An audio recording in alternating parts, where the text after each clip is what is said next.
The following content is provided under a Creative Commons license. Your support will help MIT OpenCourseware continue to offer high-quality educational resources for free.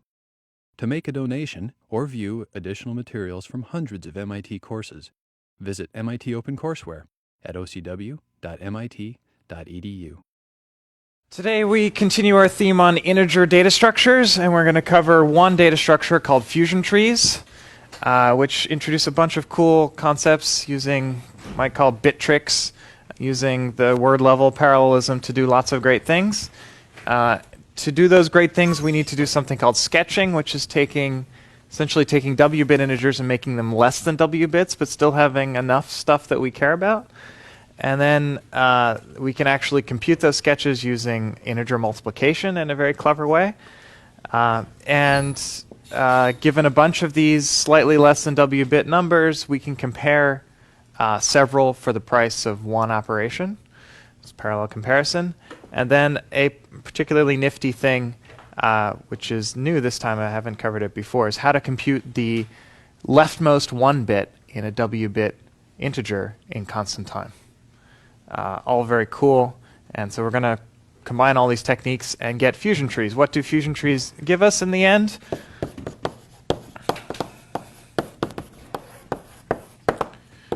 Basically, the goal is to get log base W of n, predecessor and successor. So we're again talking about the predecessor problem. We did log of W last time with Venom de Boas and Y-fast trees. So then with the two of them together, we get log W and log base W of n. The min of those two things is always at most root log n. But sometimes much better than that. So fusion trees are great when W is big. Venom de Boas was good when W was smallish, like polylog n. Venom de Boas is optimal. Here we're thinking about W being closer to n. Or maybe n to the epsilon or something. Then we get constant time if it's n to the epsilon. Anyway, the version we're going to cover is static. And it's linear space. And it runs on the good old word RAM, which you may recall is regular C operations on W-bit words. W is at least log n, so you can do random access. And anything else? I think that's the version we will cover. And that is the original version of Fredman and Willard. And it was invented in 1990, which was 1 year after the cold fusion debacle. So that's maybe where this name came from. There's other reasons it might be called fusion trees, which we'll get to. And cool. So now there's other versions of fusion trees which I will not cover, but just so you know about them. And in some sense we will pseudo cover them. There's a version for an AC0 RAM. This is a model we haven't talked about. It's another version of a transdichotomous RAM, somewhere off to the side next to word RAM. AC0 is a circuit model, and it's basically any constant depth circuit of unbounded fan in and fan out.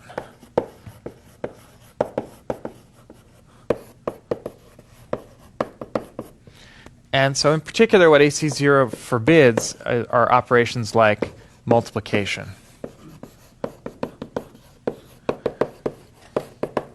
I think this used to be a bigger deal than it is today. I think multiplication used to be an order of magnitude slower than integer addition. I checked on current Intel architectures, it's about 3 times slower than an addition because of pipelining. A lot of things get cheaper. But in some theoretical sense, multiplication is worse than a lot of other operations because you need to have a log n depth circuit. So you can't quite get as much parallelism as you can with integer addition. If you don't know about circuit models, don't worry about it too much. But AC0 means no multiplication, sort of simpler operations. The weird thing about the AC0 RAM is it lets you do weird things, which are AC0 but are not in C. So you could look at the intersection of AC0 RAM and word RAM, and that would basically be word RAM without multiplication. But AC0 RAM allows other operations as long as there's some circuit that can compute them. Sometimes they're reasonable operations, like most significant set bit is an AC0 operation, so you don't have to do any work to get this operation. So in some sense this makes your life easier. In other ways it makes your life harder because there's no multiplication, and we're going to use multiplication to compute sketches and other things. So it's both better and worse. This is by Anderson and others a few years after the original fusion trees. More interesting is that there are, so this is a version of fusion trees. More interesting are the dynamic versions of fusion trees. So there's one that the first version, it's actually published later, but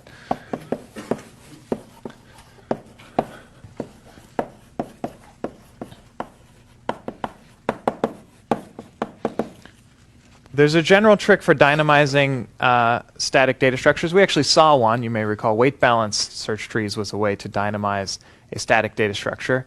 Turns out it doesn't work so great on fusion trees because the time to build a fusion tree is polynomial. It's not linear. So that's kind of annoying.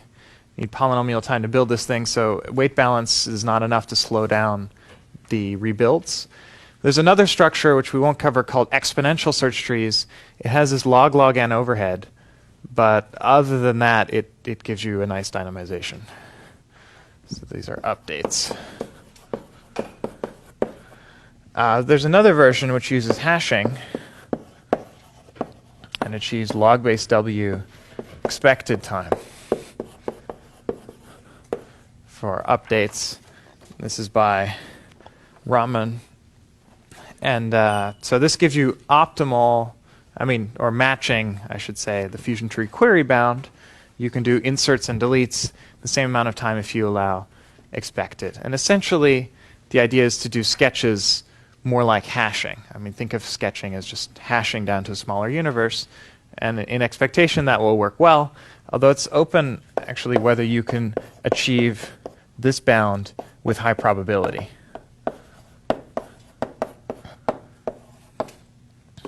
So that's an interesting open question. Cool. So that's sort of the various versions of fusion trees, but we're going to just cover the static ones because they're interesting enough. Dynamic ones are not that much harder than the regular. So how do we achieve log base W of n? Well, we've already seen B trees, which achieve log base B of n, so presumably it's the same idea. And indeed, that's what we'll do. What we want is a B tree with branching factor, ideally W. We can't quite achieve W, though.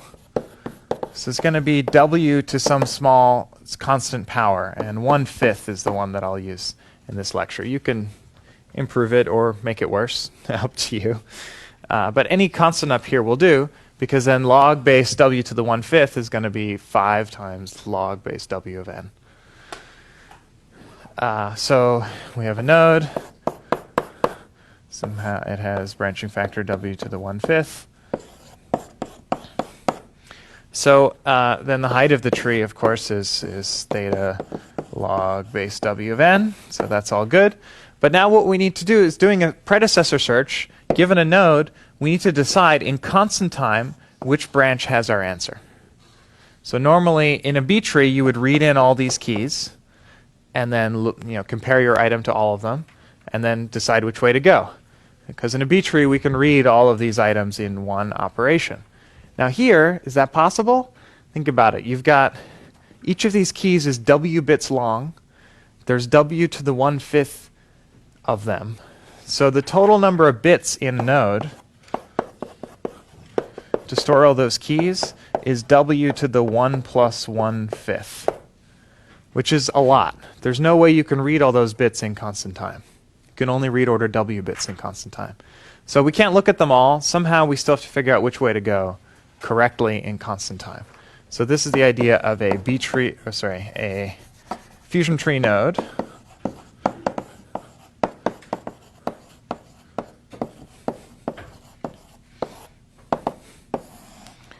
we need to be able to store k, which is order w to the 1/5 keys. I'm going to give them some names, x0 up to xk minus 1. Assume that they've been pre-sorted. We can pre-process and do all those things. I'm going to do constant time, predecessor and successor.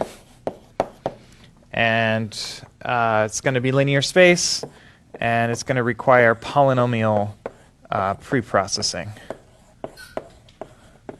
And this is the annoying part. If this was just k pre-processing, it would be easy to make fusion trees dynamic, but it's k to squared or k cubed or something, depending on how fancy you are. It's not known how to do it in linear time.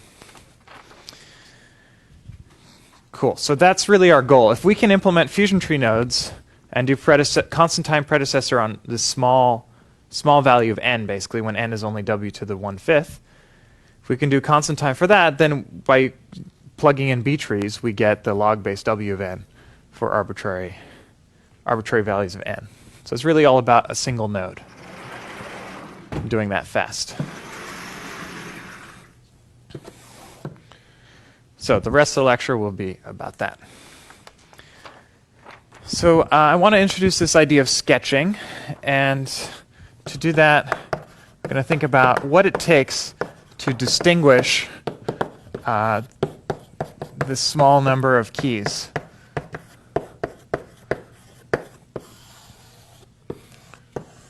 Okay, high-level idea is, well, we've got w to the 1/5 keys. Each of them is w bits. Do you really need all w bits for each of them? It seems a little excessive. If there's only w to the 1/5, you should only need about w to the 1/5 bits of each to distinguish them all. So that's the intuition. And indeed, you can formalize that intuition by viewing each of the keys as a path in a binary tree.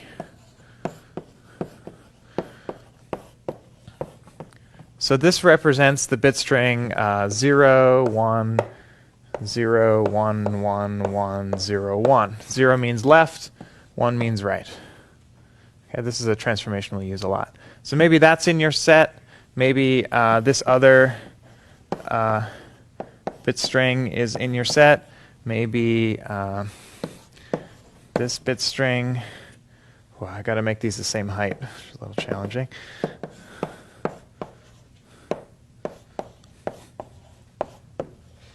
So maybe those are the three. Suppose you just have these three bit strings, w bit strings in your set. So this is a tree of height w, because each of the keys has w bits.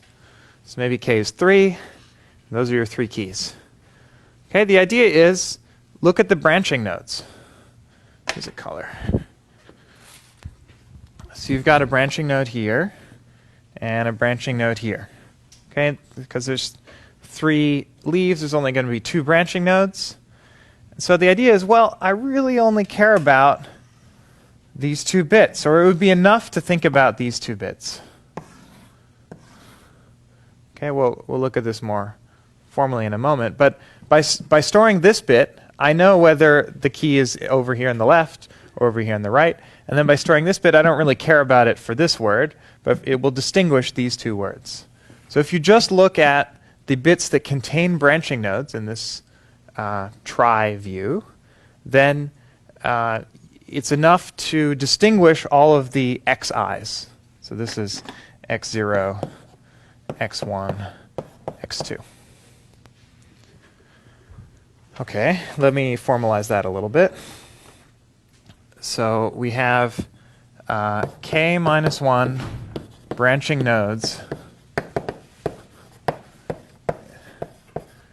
in this height w tree.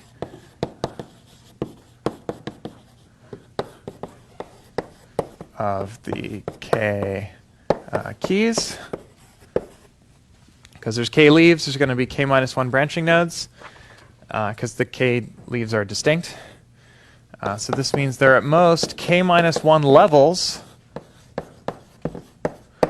containing a branching node. Might be fewer, but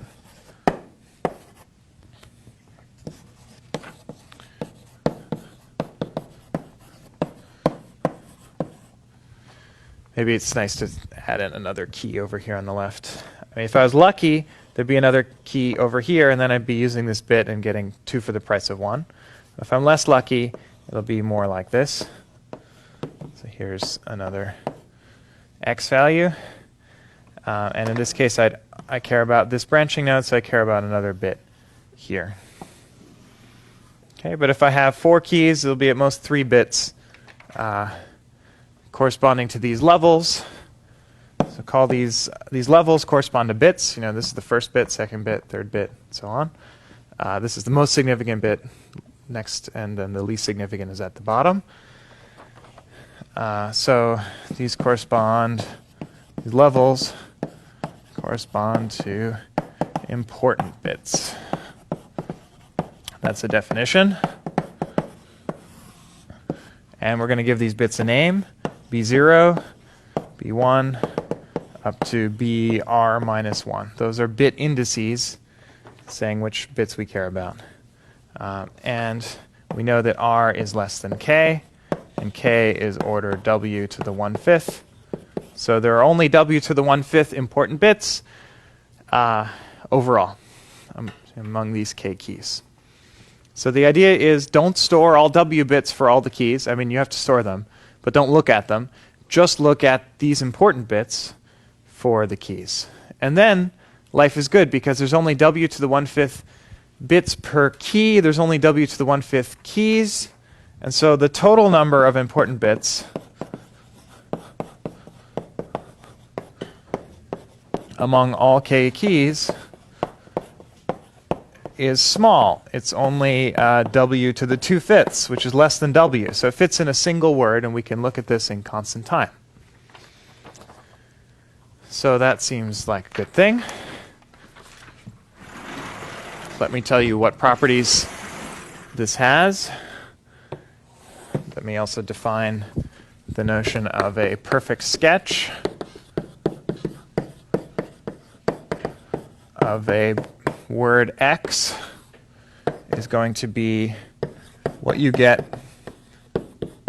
when you extract bits B0 to BR minus 1 from X. So in other words, this is a bit string, an R-bit string, whose ith bit equals bit bi of X. Okay, so you've got a bit string which is X. You say, oh, the important ones are this one, this one, this one, and this one. Inside here is either a 0 or a 1. And there's other bits which we don't care about because they're not important. And we just compress this to a 4-bit string. 0, 1, 1, 0. Okay, this is sketch of X.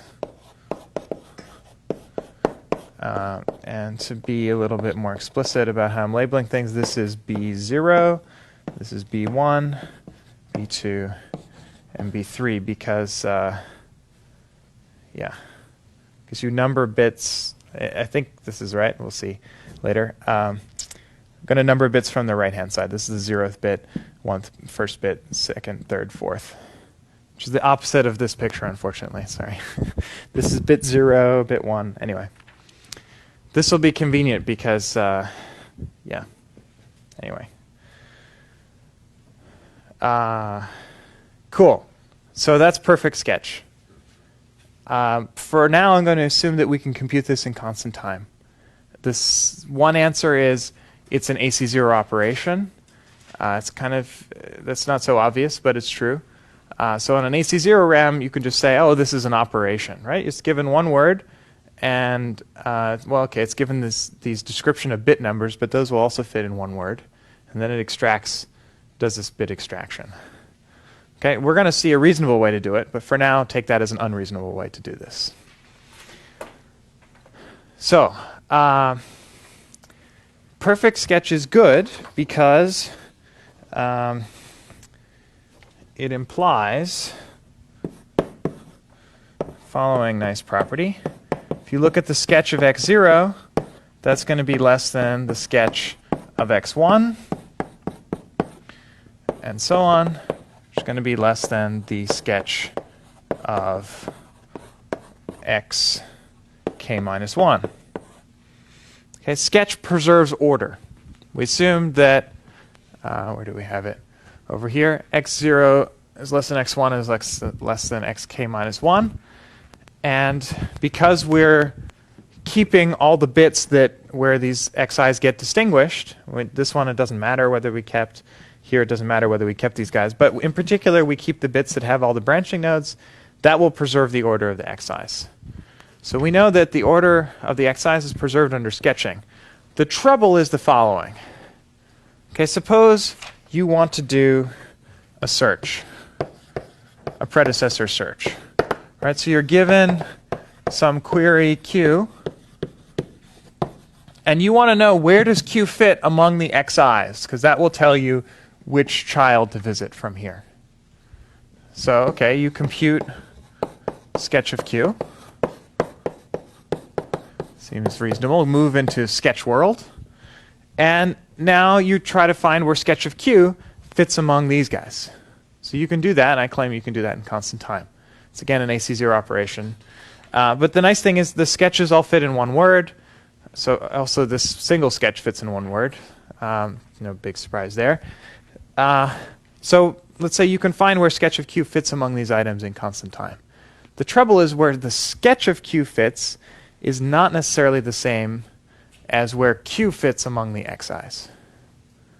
Because Q was not involved in the definition of sketch. Q is an arbitrary query. They come online. You have no, I mean, any word could be a query, not just the xi's. So you've set everything up to distinguish all the xi's, but Q is going to fall off this tree at some point. And that kind of messes you up, because if, say, Q fell off here, you don't have that bit. You won't notice the Q fit there. So we have to do some work. And this is what I call de-sketchifying. And I kind of like a big board, so.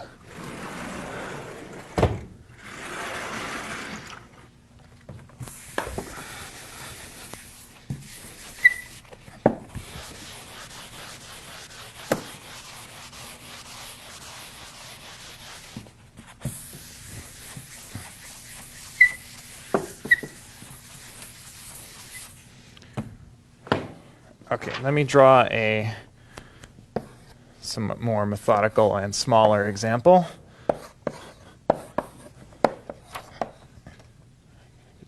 Number of levels.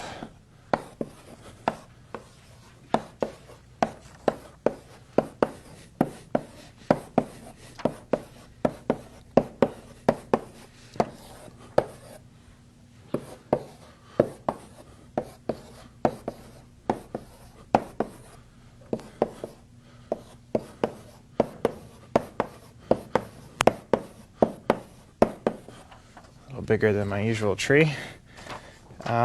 And get my red. Actually, maybe use two colors.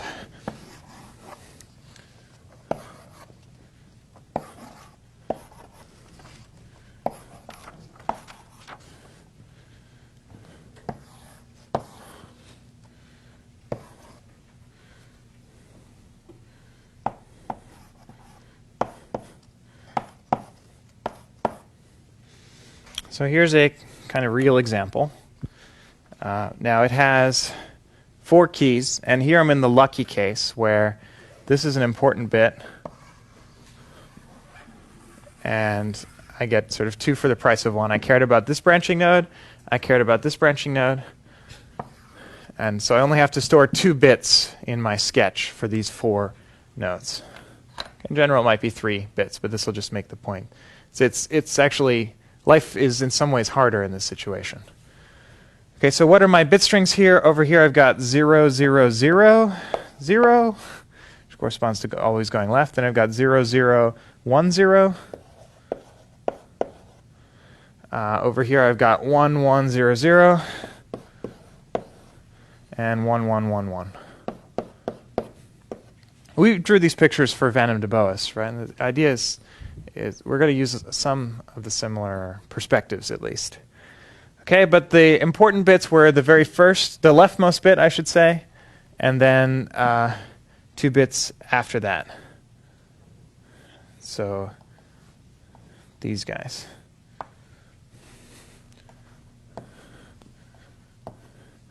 And so the sketch here is 1, 1, 1, 0, 0, 1, and 0, 0. And you can see this is the minimal number of bits I need to keep them in order. But it does it. It works. You can check this works in general. Okay, now comes the query. I have a problematic query I'd like to draw. And it is 0, 1, 0, 1. So 0, 1, 0, 1. So here's my query Q. Let me draw these as white. Okay, query is 0, 1, 0, 1. If we take the sketch, we get 0, 0. Okay, those are the important bits. So if I search for query of 0, 0, I will find that it happens to match this key, or it matches the sketch of this key. But that key is neither the predecessor nor the successor of that query. So this is bad news. I find the predecessor in sketch world, which is the red stuff. I get the wrong answer. In general, they could be very far away from each other. Here I've got it 1 away, but that's as big an example as I can draw. So how do we deal with this?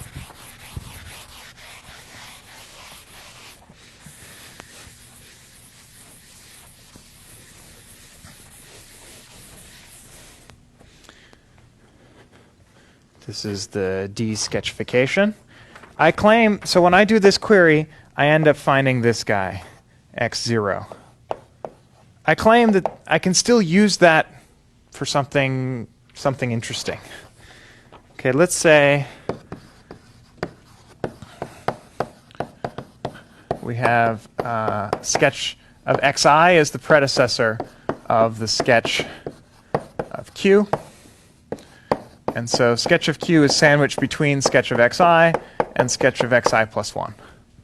First of all, we're assuming I can compute this in constant time. I can find where sketch of q fits among these guys, because it just fits in 2 words.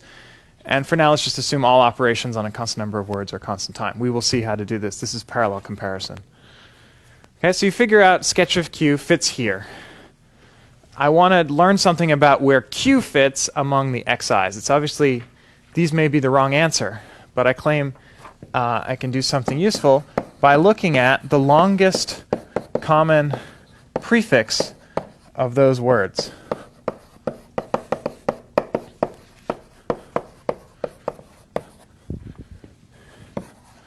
So I want to compare q, not sketch of q, but the real value q, and either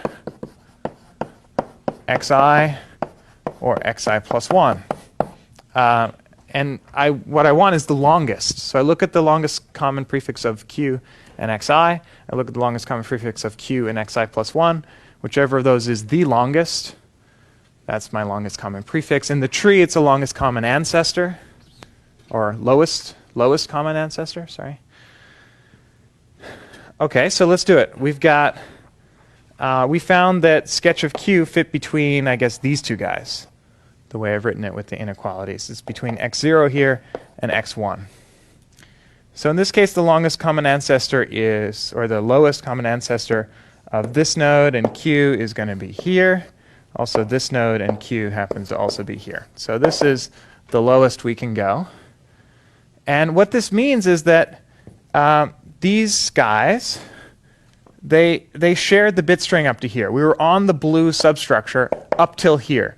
This was the node where q diverged. We followed a pointer here along a non-blue edge. That's where we made a mistake. So this lets us find, in some sense, the first mistake, where we fell off the tree.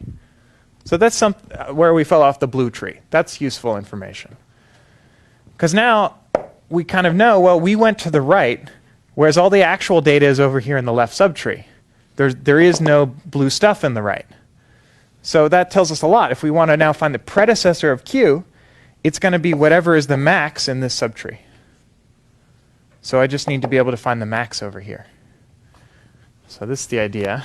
Now there's two cases depending on whether we were in the right or in the left from that node.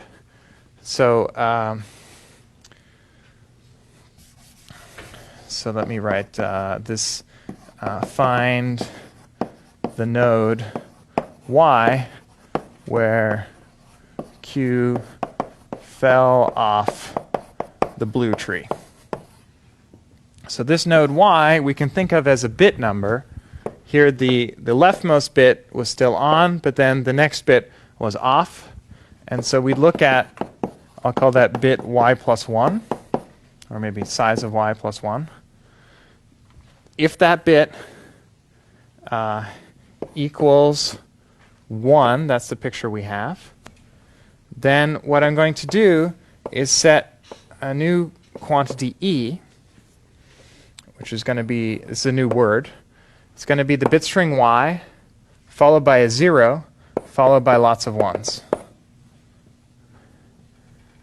Okay, whereas our bit string q had a 1 here and fell off the tree, what we're instead going to do is identify this node, the rightmost node in this subtree. Okay, that's not necessarily an xi, but it's a thing. And then we're going to do, again, this search in sketch space, but now using E instead of Q. If we do that, and what is this node? Let's label it 0, 0, 1, 1. If you look at the sketch bits, this has a sketch of 0, 1. So if I did a search here, I would actually find that this is the answer, and that actually is a predecessor of Q. And in general, this is going to work well, because essentially, some of these bits are going to be sketch bits. This one was not, and we made a mistake there. We went right, we should have gone left. These ones, some of them are going to be sketch bits, some of them are not. But whichever ones get underlined, it's going to be a 1, which means we're going to sort of do the right thing. We want the very rightmost item in this tree. So if we always go right whenever there's a sketch bit, then we will find, and then do a search in sketch space, we will find the rightmost item in this tree. So if we then do a search on E, we're always going to get the right answer. So in the end, we're going to do 2 searches in sketch space. Once with Q to find this place where we fell off, then once with E where we actually find the right answer. And there's a symmetric case, which is if we went left and we should have gone right, then we go right, and then we put a lot of zeros, because then we want to find the min in that tree. Okay.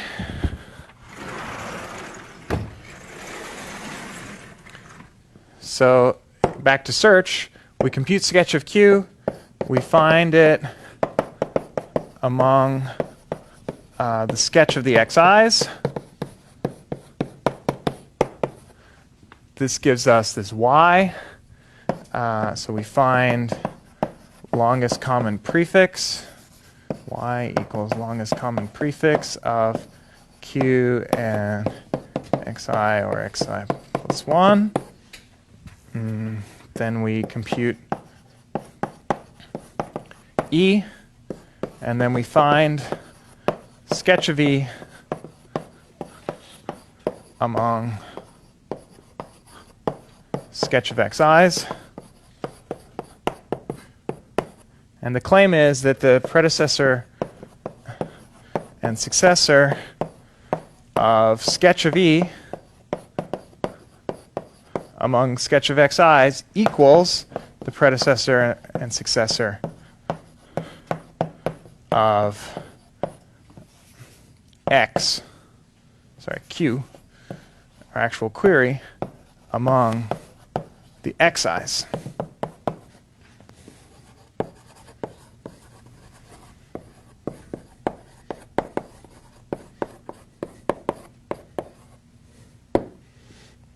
So this is a claim, it needs proof, but it's what I've been arguing, that E gives us the right structure. It fixes all the sketch bits that are potentially wrong.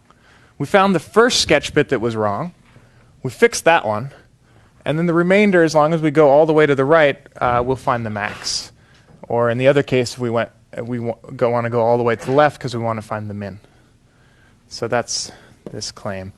You find the predecessor of sketch of E among the sketch of the xi's, which is just this thing again. So again, we can do it in constant time. Then we find, I have to be a little bit more precise here. Of course, we find the predecessor and successor, we get a sketch of the xi. We have to undo that sketch operation. Really, the way to think of it is predecessor and successor are really returning a rank.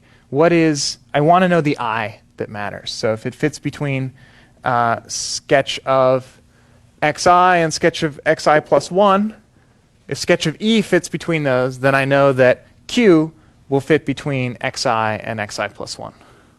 So in terms of that rank I, the index in the array.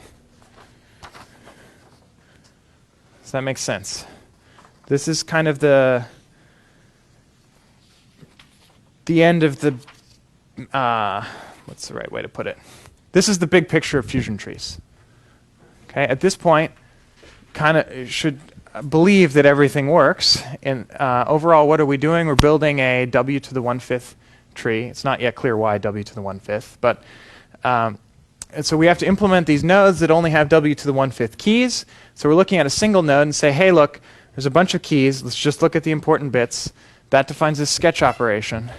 Now, if we want to do a search, we do this double search. We compute the sketch, find the sketch among the sketches, find our mistake, compute our proper query, compute the sketch of that, find that sketch among the sketches, and then that index in the array of sketches will be the correct index of our actual query Q among the xi's. Okay. Now, there are several things left to be done in a reasonable way. One is, how do we compute sketches?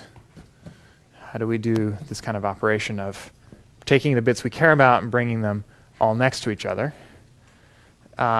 Second thing is, how do we do this find? This is parallel comparison. So it's basically all the bullets up here. We have, how do we do a sketch? How do we do parallel comparison to find where one sketch fits among many sketches? And there's also most significant set bit. Where did we do that? In computing the longest common prefix. So if you have two bit strings, you want to know where did they first differ. The natural way to do that is compute the XOR, which gives you all the differing bits, and then find the first one bit from the left. Okay, so this is really most significant set bit.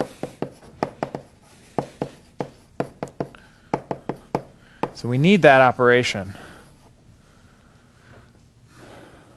Okay, so that we have our work cut out for us, but the overall picture of fusion trees should now be clear.